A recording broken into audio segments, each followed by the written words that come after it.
Bonsoir et merci de nous ouvrir vos portes pour passer un temps de louange et d'étude de la parole ensemble. On s'installe bien confortablement parce que Bon Sabbat chez vous, saison 6, commence maintenant.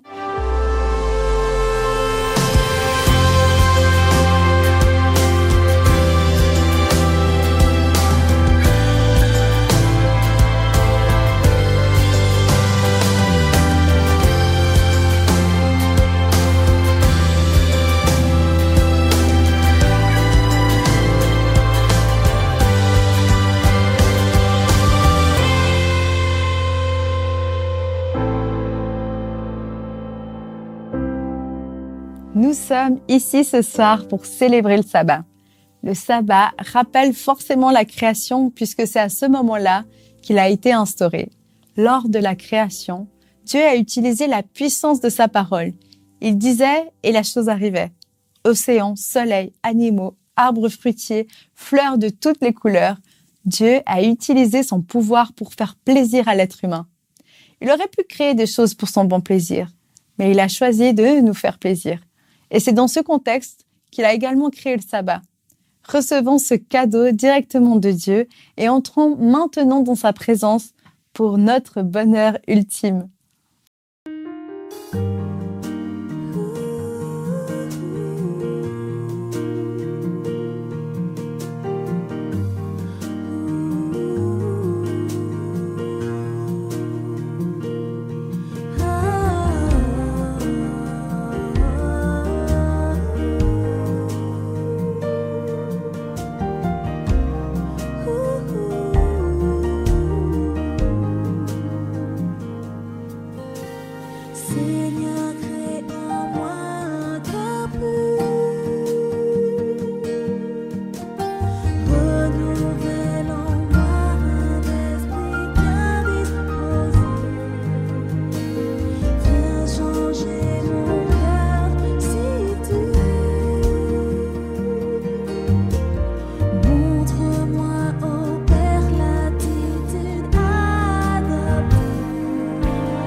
Comme je le disais en introduction, toute la création, en incluant le sabbat, a été créée pour notre bon plaisir, notre bonheur.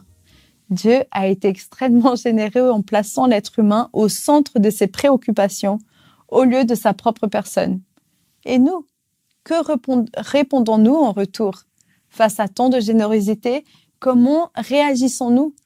Dieu peut-il dire de nous que nous lui faisons plaisir? Dans le texte de ce soir, notre invité Nicolas nous parle de l'élu, celui en qui mon âme prend plaisir. Et c'est Dieu qui parle. Ce texte se trouve non pas dans l'Apocalypse, ni même dans le Nouveau Testament, mais bien dans l'Ancien Testament, au livre d'Ésaïe.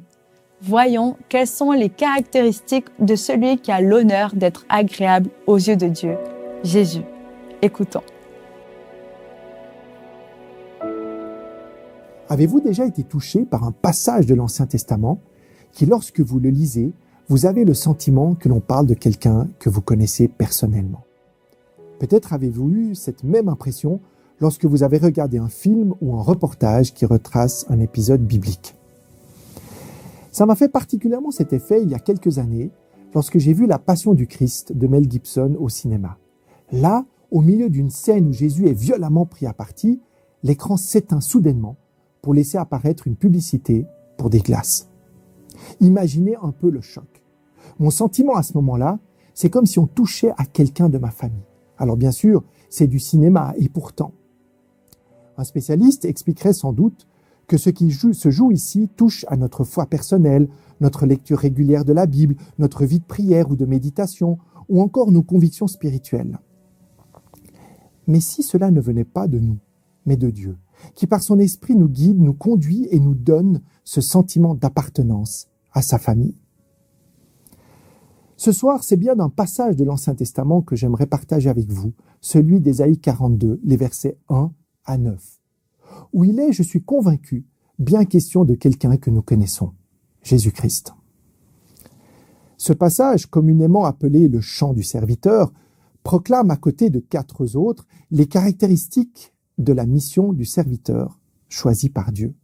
Comme l'évoque d'emblée Ésaïe, et je cite, « Voici mon serviteur que je soutiendrai, mon élu en qui mon âme prend plaisir. » Disons-le d'emblée, l'expression « mon serviteur » qui est utilisée dans le texte d'Ésaïe peut tout autant désigner le peuple d'Israël tout entier, le reste fidèle ou être incarné par un Messie.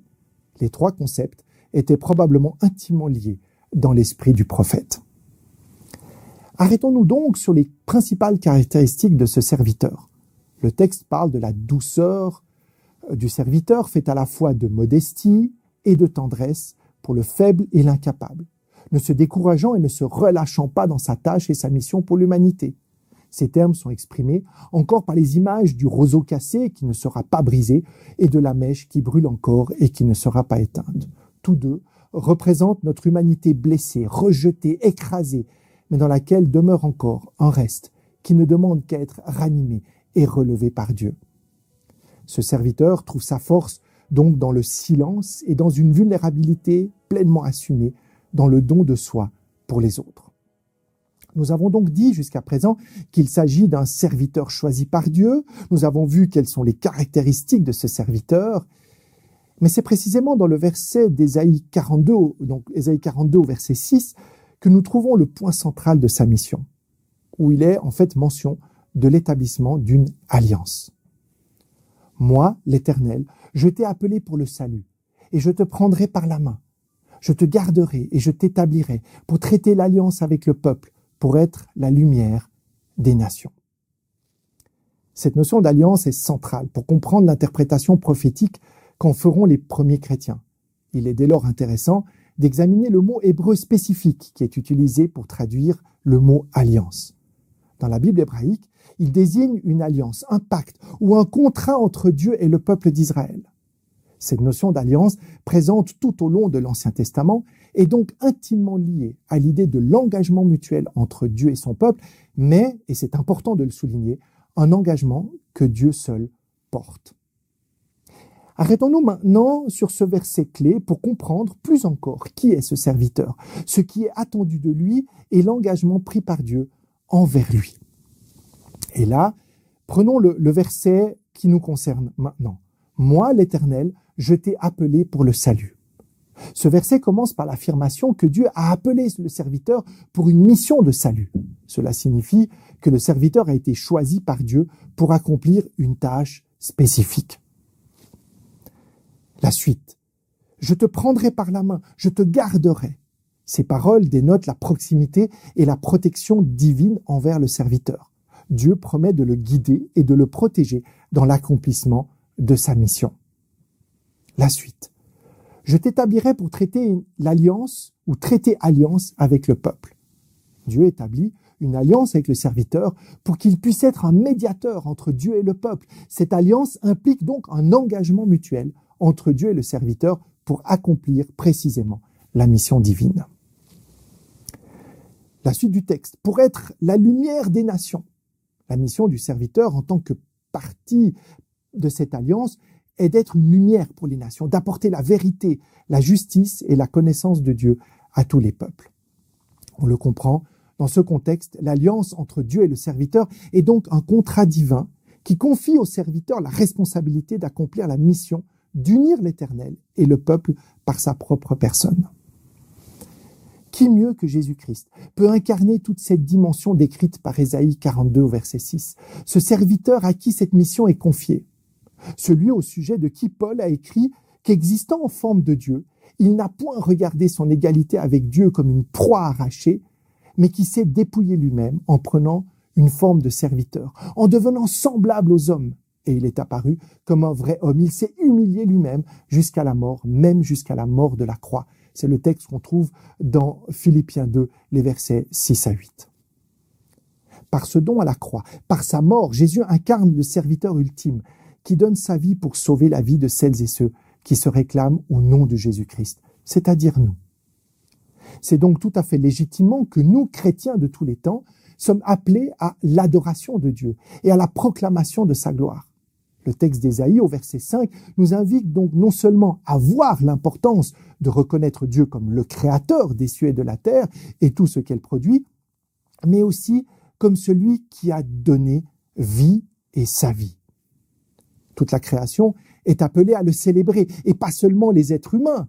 Et je cite ici un texte magnifique. « Poussez des cris de joie devant le roi, l'Éternel, que la mer retentisse avec tout ce qu'elle contient, que le monde et ceux qui l'habitent éclatent d'allégresse, et que les fleuves battent des mains, que toutes les montagnes poussent des cris de joie devant l'Éternel. » Quel texte magnifique, tiré du psaume 98, les versets 7 et 8. Mais ces mots d'Ésaïe, le verset 5 faisant écho au verset 8, sont une véritable déclaration de l'identité même de Dieu. Il rappelle qu'il est le créateur des cieux et de la terre, qu'il est le seul vrai Dieu et qu'il ne partagera pas sa gloire avec des idoles. C'est d'ailleurs ce que l'on peut comprendre à travers ce verset 8. C'est ce Dieu créateur, et s'il en est le créateur, il est un créateur jaloux qui veut garder pour lui sa création et tout ce qu'elle contient. Un Dieu qui ne veut pas partager ce qui est le plus cher à ses yeux. Et il veut le partager avec personne, et surtout pas avec l'ennemi. C'est-à-dire, finalement, cet être et cette valeur la plus chère, c'est nous. En somme, il nous veut que pour lui. Et c'est parce qu'il veut cette exclusivité de notre cœur pour lui qu'il a tenu à renouveler en Jésus-Christ cette alliance, cet engagement qu'il prend en livrant son Fils à la croix pour nous montrer à quel point cette alliance est au cœur de tout le plan du salut. Et c'est sans doute dans la suite logique de cet engagement que Dieu nous invite à nous projeter vers l'avenir. Et là, je cite, « Les premières choses se sont accomplies et de nouvelles choses sont annoncées », comme une affirmation prophétique de la fidélité de Dieu à ses promesses et à sa capacité à accomplir sa volonté. Ce qu'il a promis, il le tiendra. Et cette promesse pour nous, c'est la venue de Jésus-Christ parmi nous, présence qui n'a cessé d'ailleurs de demeurer jusqu'à présent, devenant un Jésus-Christ avec nous et en nous jusqu'au bout. Voici, écrira-t-il ou dira-t-il, je suis avec vous tous les jours jusqu'à la fin du monde, comme nous le dit le texte de Matthieu au chapitre 28, le verset 20. C'est comme nous l'avons vu, ce serviteur dans le texte d'Ésaïe peut tout autant désigner le peuple d'Israël, le reste fidèle ou être incarné par un Messie. C'est bien cette dernière compréhension du texte que vont retenir les évangélistes. Ils interprètent clairement ce passage comme une prophétie annonçant la venue et finalement la mission de Jésus-Christ en tant que serviteur souffrant. Ce serviteur choisi par Dieu pour accomplir sa mission de salut, rétablissant en lui-même l'alliance entre Dieu et les hommes. Cela est particulièrement mis en évidence dans le texte de Matthieu 12, les versets 15 à 21. Où je cite, « Voici mon serviteur que j'ai choisi, mon bien-aimé, en qui mon âme prend plaisir. Je mettrai mon esprit sur lui, et il annoncera la justice aux nations. Il ne contestera point, il ne criera point, et personne n'entendra sa voix dans les rues. Il ne brisera point le roseau cassé, et il n'éteindra point la mèche qui brûle encore, jusqu'à ce qu'il ait fait triompher la justice, et les nations espéreront en son nom. Même si le texte que l'on trouve dans Matthieu diffère légèrement de celui d'Ésaïe, ce passage fait écho aux thèmes principaux dont nous avons déjà parlé, en lien avec le texte de l'Ancien Testament, mettant ainsi en lumière pour l'évangéliste les différentes facettes de l'activité de Jésus et de la conformité de ces facettes avec l'Écriture.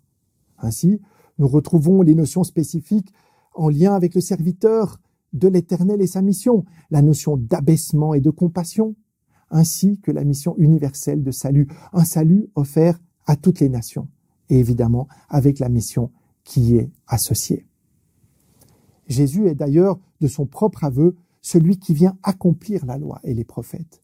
Mais la correspondance que Matthieu fait entre le texte d'Ésaïe et Jésus ne s'établit pas de manière automatique et directe, par une prise de possession intellectuelle et arbitraire des textes. Cette correspondance n'est possible que par révélation que Dieu, par le Saint-Esprit, accorde à celles et ceux qu'il a choisis comme ses enfants pour leur donner le royaume. C'est donc bien par la foi que l'on peut découvrir que Jésus est ce serviteur de l'Éternel, que l'Éternel a choisi et désigné pour être le Messie attendu et le médiateur de la nouvelle alliance entre Dieu et l'humanité.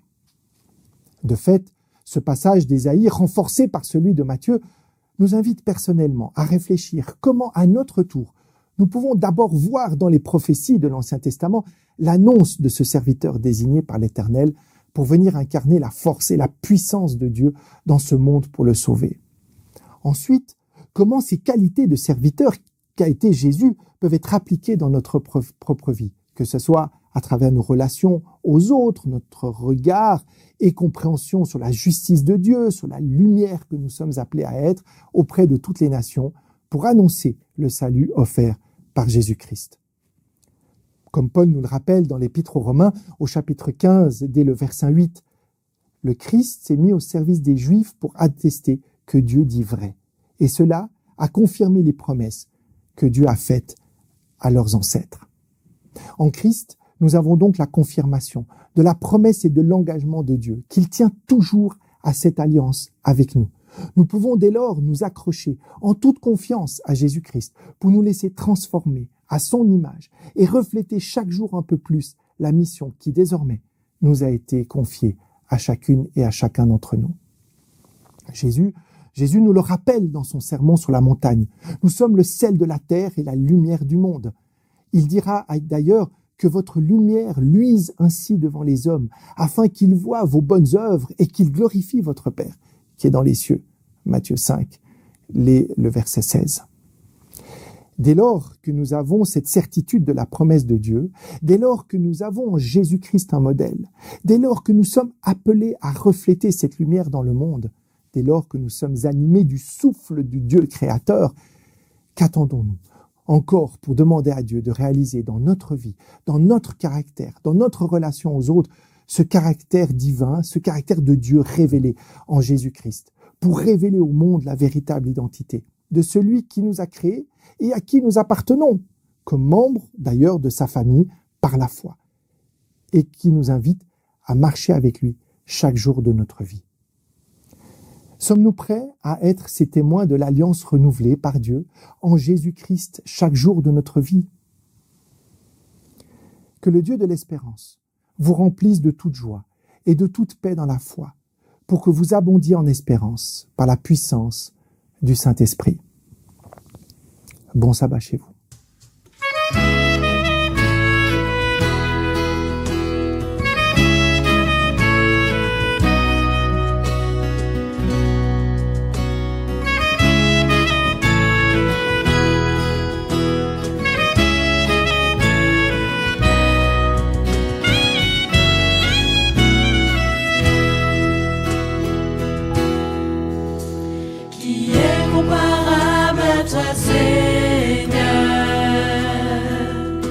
Rien ne peut égaler ta grandeur. Les mots sont bien faibles pour décrire que ta parole peut accomplir.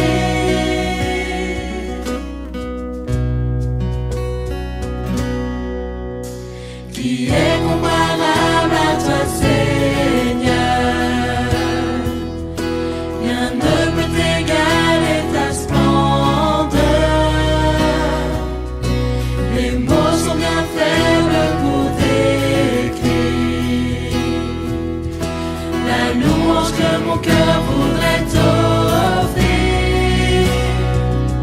Le Fils de Dieu venu sur terre, envoyé par notre Père, nous racheter du péché, nous sauver. Ton nom est Jésus, ta fidélité, ta grâce. Ton nom est Jésus, ton amour que rien ne remplace. Ton nom est Jésus, Jésus, Jésus. Ton nom est Jésus, Jésus, Jésus.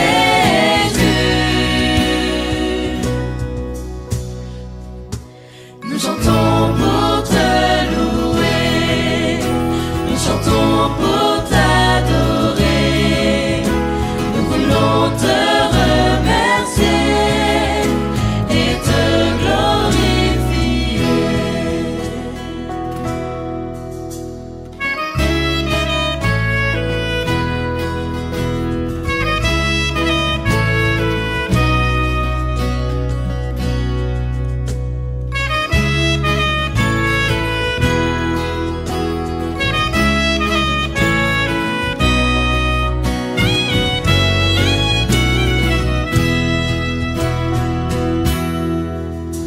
Qui est comparable à toi, Jésus? Rien ne peut égaler ta venue. Les mots sont bien faibles pour décrire ce que ta main a pu accomplir.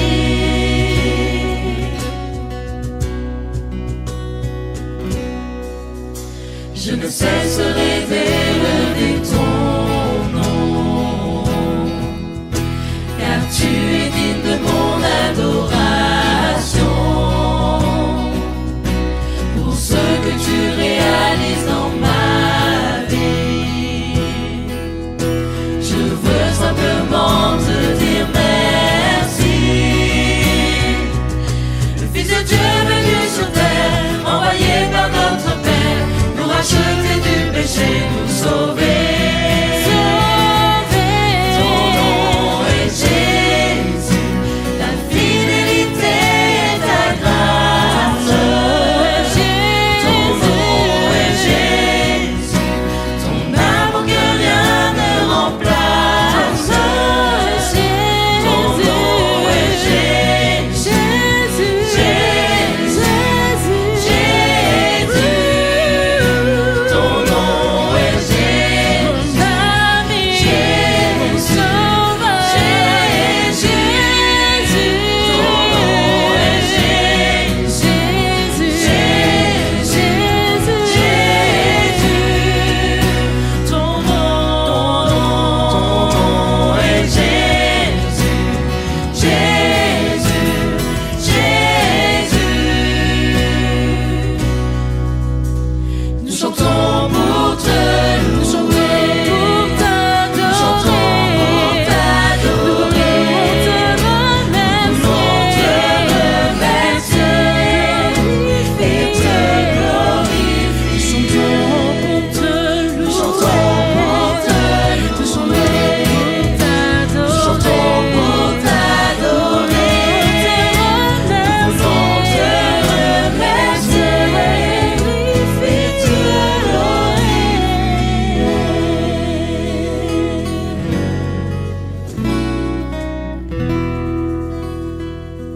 Et Père éternel, tu nous invites ce soir à regarder à ce serviteur que tu as désigné, que tu as appelé, que tu as envoyé.